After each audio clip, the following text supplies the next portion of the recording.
Welcome to the Francisca Show podcast on JewishCoffeehouse.com, the show where I give a voice to Jewish issues, topics, and people. I'm Francisca, your host. Welcome, Fran Stans. This is part 3 of our series, so if you haven't checked out the episode with the CP handler, please go into the show notes and listen to that first. Then go ahead and listen to last week's episode with Randy, and then listen to today's episode with Emilio. This interview was long, so I split it up into 2 episodes. So right after you listen to this one, you can go and check out the next one to complete this episode. And just a few more thoughts before we get started. This interview was done and recorded with Emilio from a correctional facility. So we were cut off every 15 minutes. And I did leave some behind the scenes for you throughout the episode. Also, the audio quality will reflect that as well. Just as last time, there is language, violence, and sexual content mentioned, so listener discretion is definitely advised. We also have CP chiming in here and there, and this was recorded on 2 separate days. On the first day, we did have Randy on the call as well. It was a beautiful reunion. I just want to bring this to your attention that we think of war zones or people living in complete extreme different circumstances in other countries or on the other side of the world, where if you think about it, gangs and gang culture is right about outside of every major city in the United States. And you have children growing up in these kind of environments and circumstances. So I hope these episodes bring a little bit more understanding and awareness to stories like Randy's and Emilio's. Thank you for listening. Thank you for sharing about this podcast. And I hope you enjoy this episode. Here we go. I want to share my story because I want to be like a motivational speaker to kids because I know how it can be and I know how hard life can be to them. And I feel like they can understand me and I understand them better because I actually know how it feels and I actually been through it. Welcome back to the Francisca Show. Today with us, we have Emilio on our show. Welcome, Emilio. Hello. Tell us where you're calling in from today. I'm calling from one correctional institution, state of Ohio.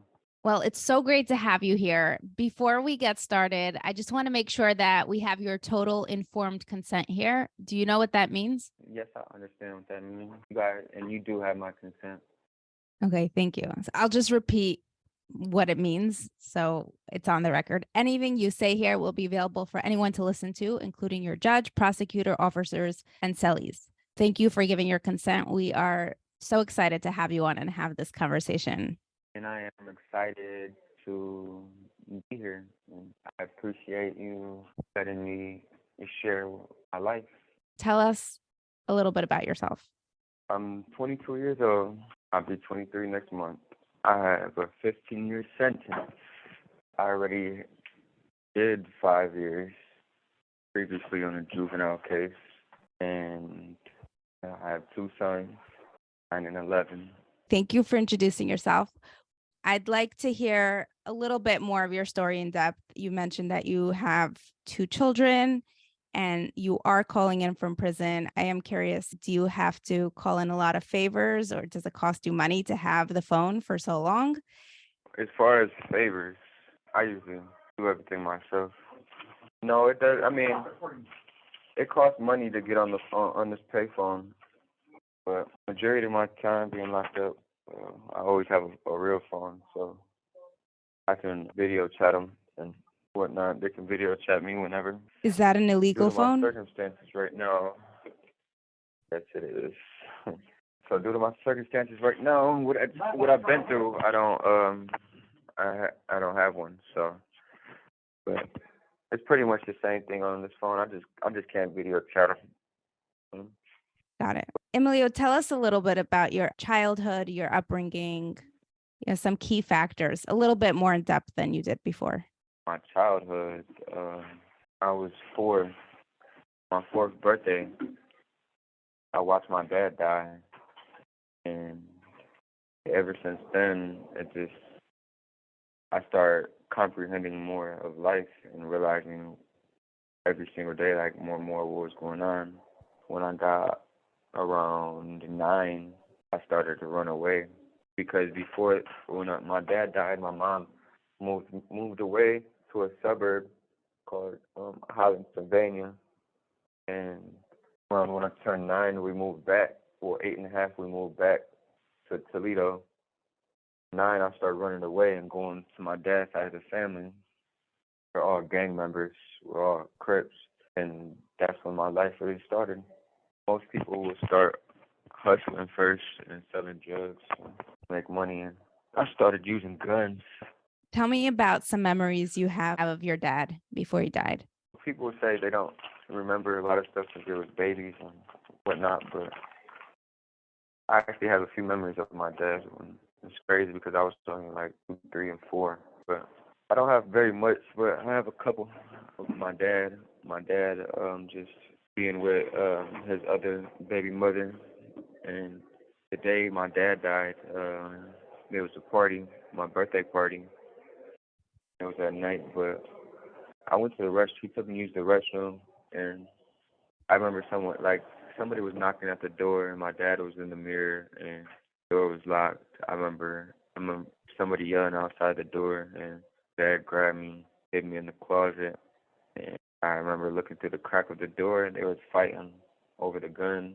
Gun went off and shot him times, and when it shot him the first time, I ran out the closet and just dove out the window. And I was laying there in the snow for a long time. Seems like forever, and just crying. I remember my cousin Manuel finding me. I was so cold, and I remember the ambulance already being there. And they put me in the ambulance, and my aunt Laura was there, and my whole family was there. But that was the last memory. That was the last night I see my dad. Last memory of my dad I can remember. Wow, I don't hear stories like this every day or ever, so it's a lot. Can't imagine having to process that at such a young age and how that forms and shapes your life. Can you tell us a little bit more about what life looked like after that? Who was taking care of you? So for my school, my mom was taking care of me my whole life after that, and so when we moved to a nice neighborhood. But as far as like growing up in school now, I could never ever just like concentrate what was going on, what the teacher was saying or what was going on because I was so traumatized. Like I couldn't focus in school. It's just in my mind I always just thought about revenge, even as a young age, like always, especially as a young age, and I was real violent. It got to the point I had told my teacher about it and how I want to do the same thing to the man that killed my dad, and she referred me to the psychiatrist and whatnot, and it was a big deal. And my mom came there and she said to me, it was just my whole life was, and then that's why when I was around the 9, right, I was walking to school and I ran across my cousins that was like Crips. Crips is the name of the gang that Emilio eventually became part of. We call ourselves Lokes. I mean, Loked out Crip. I seen them walking to school and they noticed me. And they was just so amazed at how big I got because they haven't seen me in years. So after that, it's just they asked me if I wanted to go to the hood, like go over there. Like you got a lot of family. Like, everybody misses you. And everybody's gonna be in shock at how big you got. So I went over there, and that was like the last day I really stopped going to school. And that was like the 5th grade. I I flunked the grades, and when I went to DYS, I was in the 5th grade. But like around then, I was like in the DYS stands for Department of Youth Services, or juvenile prison. probably in the 2nd or 3rd grade. The same day I went over there, before I left, I had a blue flag around my head. Blue flag is a blue bandana that the members of the Crip gang wear to show their gang representation. When I went over there, I went to the block. Everyone, my aunts and everyone that was over there, my cousins, they started calling everybody to the block. My dad name, everyone called my dad Old Dog or Orly, Orly, Orly. So when everyone knew I was there and everybody came out to see me, and wasn't nothing but love and respect. And I started running away.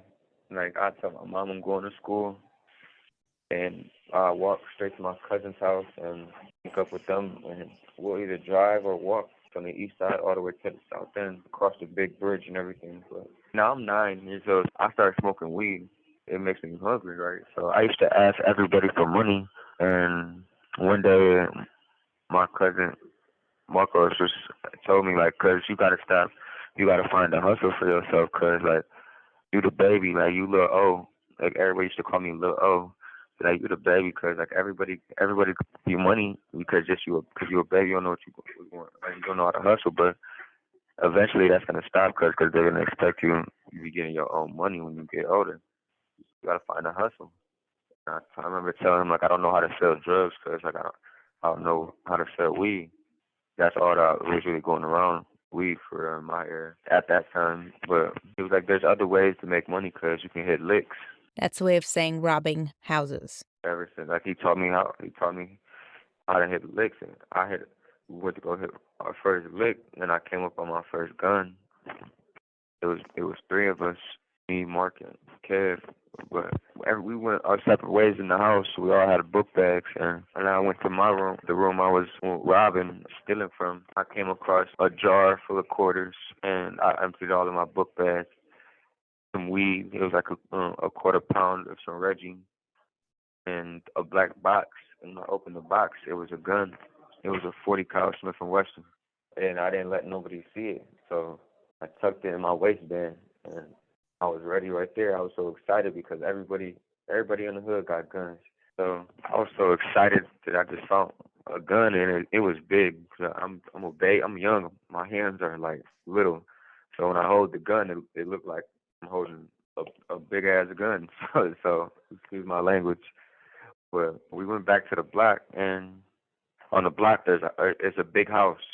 It's like a 4-story house, and it's real big. And when you walk in, it's like the dining room, but we got a big round table right there. And when you're sitting at the round table, everybody usually just put their guns on the table. And if you play, either people are playing cards, or on this end, people rolling up smoking weed, or it's just something we're just chilling. Everybody always put their guns on the table. So when we came back to the block that night, we're in the kitchen now, empty. We're all putting all our stuff out our book bag on the table, separating it. Our OGs come in the back door and seeing what was going on. OG stands for Original Gangster, meaning highest ranking gang member. And they instantly got mad because I was the baby, like, and they instantly got mad at my cousins and started yelling at them, like, because they thought they were trying to treat me like a flunky because I was the baby, I was the young dude. So they yelled at them and told them like what's going on, like this royalty. Like, you guys ain't about to be having my little cousin out here on no flunky stuff. They made sure everything got bust down 50-50 so they wouldn't get over on me.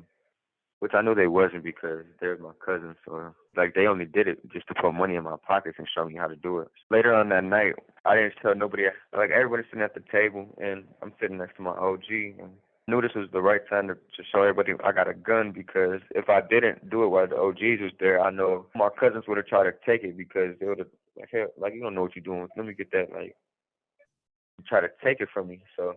And I know wasn't nobody taking none while my OGs was there, so I put it on the table, and it's just like everybody was just looking, like it got so quiet. Everybody was just looking at me and the gun, like, peasant was like, what you doing with that? And I'm like, he's like, where'd you get it from? I'm like, I just got it on the lick I hit, and he showed me how to use it and put the clip in.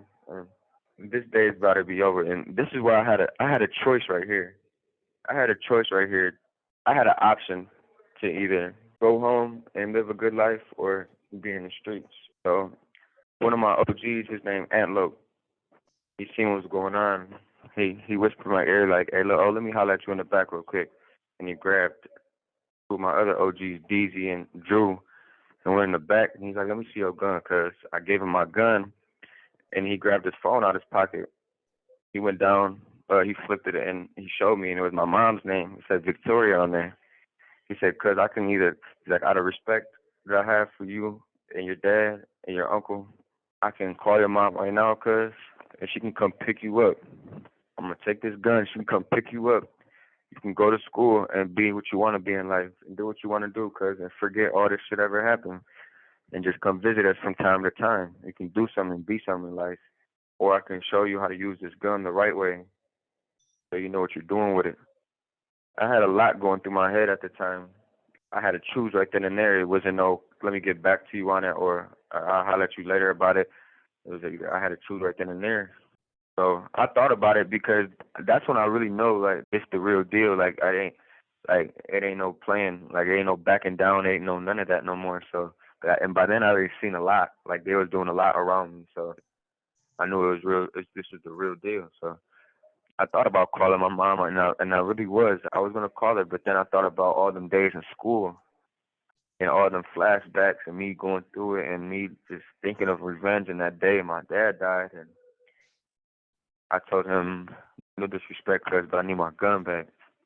And he laughed. He said, I respect it. And he eloped and gave me my gun back and showed me how to use it. That was that.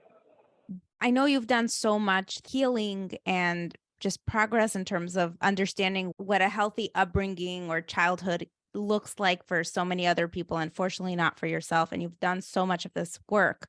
How do you feel about the world? How do you feel about the system? What are your feelings toward? Life, Yeah, talk to me about that.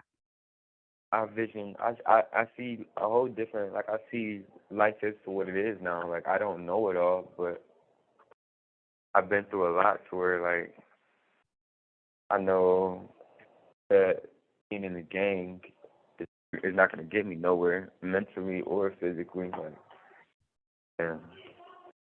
Yeah. So, like, I look at life now, like, life is so precious and short. I want to come home and actually, I know it's not too late to, like, be something. Well, I know, and I can't, my options is limited now, but I do want to come home and do the right thing for not just myself, my kids. And I had got out the first time, like, I did 5 years. I got sentenced to a 6-year sentence when I was 13 for 3 felonious assault charges and suspects. I got out when I was 18. Well, I was 13. I was walking home one day from the south end back to the east side, and I was tired. I was doing cocaine out there. So I was just coming down off of it, and I was real tired because I've been up for days. So I was walking with my dude. We got our blue flags around. I got mine around my head, and he has his around his neck. I'm into it, like I'm beefing Meaning having issues. with a lot of people and with the Bloods, and the whole East Side is a majority Blood. So I'm trying to take the alleys, and I'm trying to avoid everybody because I'm just trying to go home and go to sleep. And I run into somebody. I run into one of the OGs, and he see me with all the blue on, and he started messing with me. Like, he started cussing at me and like, what are you doing walking around my hood with all that crap? Crab is a disrespectful word for Crips. He said, what are you doing? What are y'all doing walking around here with all that crab shit? And he was just disrespecting me, and that's what it was. And I had shot him. So, I took off running, and that's what it was. So I had got charged for all that, and that's where I ended up in DYS. But yeah, I did. I ended up doing like a little over 5 years. So he had got out the hospital and was found out where I lived and was antagonizing me, and I had found out where he lived, and I went and found him and shot him and got his girlfriend. So that's where the other felonious assault comes from. I'd like to ask you about your children. Are they both from the same mother? No. Are they being raised by their mothers? Yeah, they are. They're close too. They're very close. And To you or to each other? I keep in contact with them on a daily. Yeah, to each other and me. How old were you when you had them? 11 and 13. No, I don't know. It just sounds crazy, doesn't it? Doing it. The, What about the moms? Were they 9? Hold on. Or they were older? No, they're older. How much and it's older? funny because nobody ever 31. One's 31 now. One will be 29 in March. I always joke with So, the with the, marriage, the arranged marriages we have in the Orthodox Jewish world, how the guys need to be dating older women because they will support, they already did their schooling and they'll have jobs. So you did that for your kids.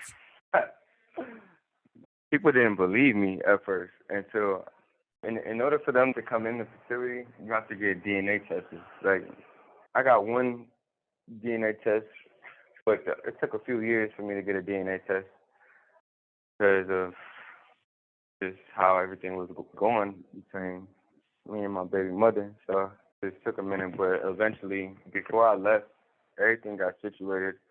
I worked something out with somebody named Mr. Dobrinsky because, like, it got to the point, like, they came up there to see me and they didn't let them in. And they turned them around. They had to drive all the way back to Toledo, and I just got so mad. I picked. It's a table. And if you see how the table is, you like you couldn't even. I don't know. I picked the table up and I tossed it as much as I could. And I went through the social worker's window, and they made a big deal about it. And that's why I did it though, because when I called, I'm like, "Where you guys at?" Told me they turned them around. I just also irritated and mad because I am here. So they gave me a permanent gate pass for them after that, so they can come in. As far as in juvenile prison and DYS, if you wanted to just be humble, sit back and try to go about it the right way and talk to your social worker. Now, your social worker has half of the, like, now on the dorms, on each dorms, there's like a maximum of like 32 kids or young men on one block. There's only 2 social workers on each block. So they have to split every kid that's on that block equally. So your case manager, your social worker has like 15 other people on her caseload. They have a lot going on, and for a situation like that, they would look at it like, well, they're not on your visitation list and you didn't take a DNA test, so you're in the wrong for doing what you did, and it's not going to get nowhere if I try to push the issue, so I can even bring it up. That's how they would have looked at it. And I understand what she's saying, but at the same time, my family just drove all this way to come in here for them to get turned around, and I'm trying to go through this the right way and get the DNA test, and I'm just waiting. So it wasn't our fault that what we was going through We was waiting, and from what I remember, the correctional officer that runs the Elmo program, he told me that they can go ahead and come up here. I'm still stuck on the whole you having children when you were 11 and 13. And in the world I live in, adults having sex with children is on the line of rape and unconsensual relationships. Can you talk to me a little bit about that? Was it consensual? All the time. Is that normal where you were at the time? I mean, were older yeah, girls? that was normal. I mean, to this day, I don't date nobody that's around my age. I just was always used to dating the older people, but that was normal to me in my head because everybody I grew up around was always older than me. All my cousins, everybody was always older than me. So I always looked at it like I'm not trying to mess with these girls around my age. They're kids, they're babies. So yeah, so I always looked at it like messing with older women. That's what's in style. Were you emotionally involved with your baby mamas? Did they fill a motherly role for you, or was it just, something you wanted to brag about to the other guys to prove yourself? Or did you get something emotionally out of those relationships? One of them, yeah, but it was like we had our ups and downs like everyone. But me being in jail my whole life, I had to be realistic. Like me being in jail for all this time, people have, females, like, they have other needs, and like I can't be there for them physically, right? I'm just can be there for them mentally as much as I could in here. And so me being away, it wasn't working out because you like they they was having sex right with other people, and I wasn't sitting there. I wasn't understanding like, but I had got older and understood like I got a lot of time, so I couldn't expect for them to just to hold it down, and because that's not what they're used to. Did they know how old you were? Everyone knew how old I was. I mean, I lied at first, but eventually they found out. It was just too late. When everyone looked at me like I was, everyone knew I was a baby in the streets. Everyone called me Baby Loc. What's your relationship with them now? Is there waiting for you to get out type of thing? Do you choose one over the other? No. And I don't even care to be in no relationship with neither one of them. But we have an understanding, so we're like, when it comes down to my kids, that's just what it is. Like, ain't no, never gonna be no relationship, like a together relationship. It's not. They're not waiting. I'm not. I don't expect them to wait. I'm not waiting for them. Like, Introducing back onto the show CP Handler, who we've had here before. CP is going to be co-hosting with me today. So CP, the microphone's yours. Hi, good to be back. Hey, Emilio. hello, CP. So I'm just going to kind of jump in. One of the things that you were mentioning before is about your goal of becoming a motivational speaker, like to help children and to help kids. And as you say that, I'm kind of thinking about your own boys and wondering if you can tell us a little bit about them. I would love to tell you guys about my boys. I have two sons, Chris and Emilio. Chris is the oldest. Chris is 11. Emilio is 9. And I originally thought that I had Emilio first, and I witnessed him being born, and I was only 13 years old. So something like that happening to me at such a young age, life was hitting me all at one time, and I started realizing more and more that I have a responsibility.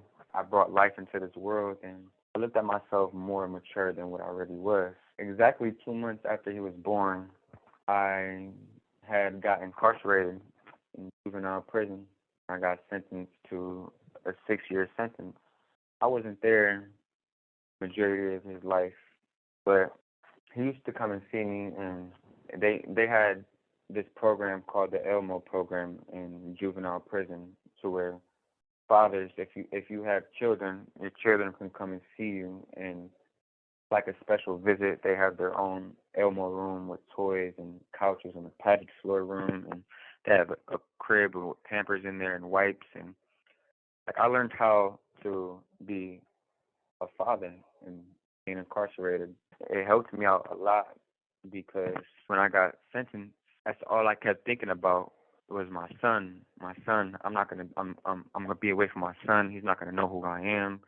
I was scared that he was gonna be calling another man dad, and that was my biggest fear because I grew up without no dad, and knowing that I'm actually here, I can be there for my son, and I made the choice to do what I did to get me locked up and in prison. It was eating me up mentally. And so the Elmo program really helped me out a lot, and it had me and my son like building, and he used to come see me once a month. So like I learned how to change Pampers. He understood who I was as the years went by and the months went by in there. So after a couple years of being incarcerated, I found out that I could possibly have another child. And in the back of my head, I always knew that it was a possibility that I probably could have had more kids out there that I don't know about, because I was so young when I was active. I wasn't wearing condoms because I didn't think that I could have kids because I was so young. So I never wore condoms, and when that happened, I was in shock. I couldn't believe it. So now, fast forward a couple years later, I found out I got another son, and I was in denial at first. So once I really knew that that was my son, I embraced him like my son, and he started to come and see me. And by then, like, he's already a few years old, so he was trying to get to know me as I was trying to get to know him. And at first, it was a little awkward because he didn't know who I was, and it was understandable, but it just made me feel bad, but it made me want to be there even more for him. As the time went by, he understood exactly who I was, and our bond just kept building and building. And eventually, he met my family, my mom and his brother. So it's a wonderful feeling. Like, and my boys now, and I'm 22 years old, and I'm still young, and they're 9 and 11. So when people see us, when they come and see me now, like, people think they're them are my little brothers, and just in life, people think they're my little brothers because they're half of the size of me now, and my boys, my kids, and a wonderful feeling because I remember how it feels not to have a father growing up, and I do everything I can to make sure I keep in contact with my children by the telephone or a contraband cell phone in here. By any means necessary, I make sure that me and my son's relationship and our bond progress.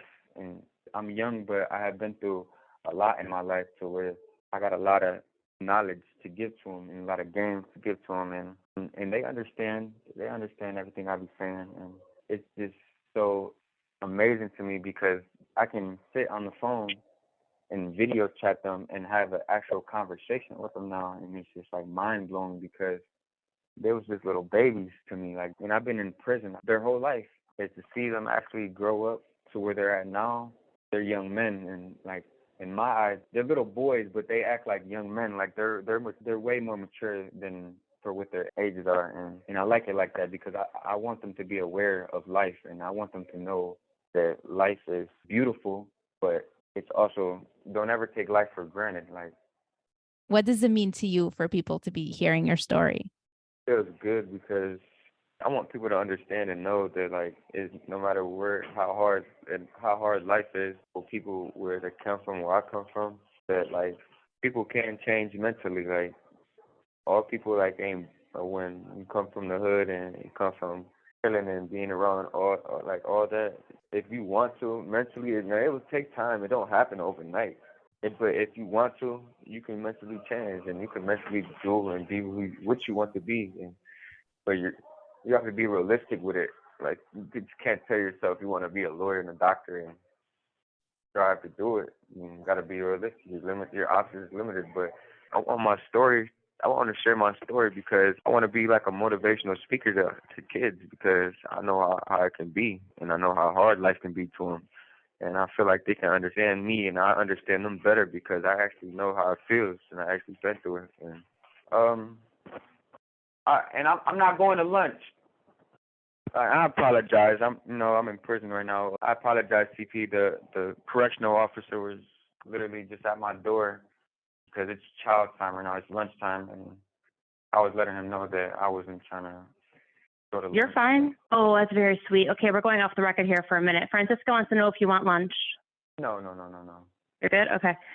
Hearing you talk about your sons and your relationships with them and the visits that you have with them and all of that, kind of circling back to you and thinking about your childhood, like they're 9 and 11, and you can think of yourself when you were 9 and 11, right?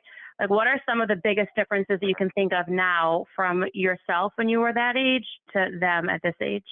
There's a lot that's different from when I was their age. And now, when I was Emilio's age, that's the age that I started being in the streets, like being affiliated with. You have 1 minute remaining. That's the age I really started being affiliated with my gang members, my family.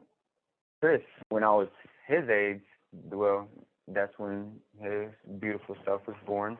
And I explained that to him so he can comprehend and really know that, like, that's when he was born. So I want him to understand, like, I don't want him to grow up and be too old, because when you're young, like, he's just so young, and I want him to stay young. I want him to be a kid as long as he wants to be. So. Hello.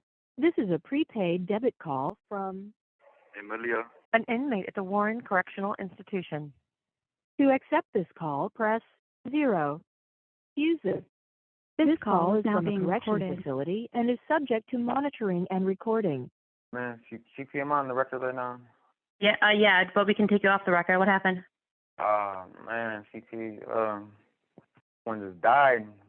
Who? Came to my door. The CO came to my door. Man, Smoke's mom just died. Oh, shoot. What happened to her? She used to watch us. Like, she used to babysit me when I was, like I knew them for so long. It's just what I got to deal with in prison. And I couldn't even figure out. I didn't even tell me, like, because I was like, no disrespect, little bro, but I'm on the phone. Like, I'm on an important phone call right now. Can you please come back later? And, like, I respect it. But when's the last time we talked to Mama Keisha? I'm like, I don't know, bro. Like, probably like a week ago. You're like, bro, she died, bro. She's dead. And I'm so sorry, Emilio. me off. So. Oh my goodness. Okay, wait, hold on. Do you want me to reach out to Aunt and to Smoke? Sometime today. Okay. We can get this out the way and make sure. We also could not. Literally, it's whatever you're most comfortable with. We can continue this, or we can continue this a different day. Like, what do you think is best for you now? It's all right. I appreciate it, too, but we can finish it. It's like. Okay. And to be honest, I wanted to go on record because I want people to understand, like, this is what comes with being in prison. And this is, like, part of the consequences of being in prison. That we have to sit back and watch loved ones die and pass away all the time. And I can't do nothing about it. Another lesson learned for people that want to commit crimes and break the law. And in the prison, just you have to deal with. This is another one of the consequences you have to deal with being in prison. Loved ones will pass away. Wow. They don't even let people go to funerals no more. And due to they're not my real immediate family, they wouldn't even let me do a video conference. But I knew her since I was a kid. Like, me and my brother used to go over there and get babysat. But they used to babysit us. Like, when my mom would go out and do her, because my mom's so young, so she used to still party when she was still a kid. So Mama Keisha used to go over there and babysit us, make dinner for us. And I'm going to reach out to him. I'll tell him that you're thinking about him and that you're hurting. I'll let you know what he says. He's already on my JPay. Okay. So kind of segueing from that right into juvenile prison, I'm curious if you can just tell us a little bit about juvenile prison itself as you think about it. To continue this episode, click out of this episode and just continue listening to the next one. We will be right back. Thank you for listening to The Francisca Show.